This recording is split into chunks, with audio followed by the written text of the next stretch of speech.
இந்த விவசாயத்துறையில் இருக்கிறவங்க, வியாபாரிகள், அன்றாட காட்சியில் இருக்கக்கூடியவங்க எல்லாத்துக்குமே குரு பார்வை உங்களுக்கு ஒரு நல்ல ஒரு விஷயத்த கொடுக்குறார்.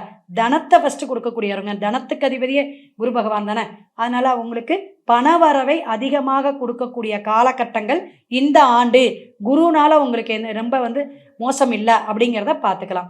மேற்கொண்டு உங்களுக்கு இந்த பயணம் சார்ந்த விஷயம், ஒரு டிராவல்ஸு ஏஜென்ட்டு, இந்த மாதிரி எக்ஸ்போர்ட்டு இம்போர்ட் இது மாதிரி பண்ணக்கூடியவங்களுக்கு கவனம் தேவை. அதில் நீங்கள் கையெழுத்து போகிறதோ அந்த மாதிரி விஷயத்தை நீங்கள் எடுக்கும்போது உங்களுடைய முழு ஜாதகத்தை பார்த்துட்டு எடுங்க. அதில் மட்டும்தான் தனுஷுக்கு ஒரு கவனத்தை விழிப்புணர்வை ஏற்படுத்திக்கணும். ஏன்னா எல்லா விஷயமே நமக்கு ப்ளஸ்ஸாகவே பாசிட்டிவாகவே நடக்காது. சில விஷயங்கள் தடை தாமதத்தை கொடுக்கும்.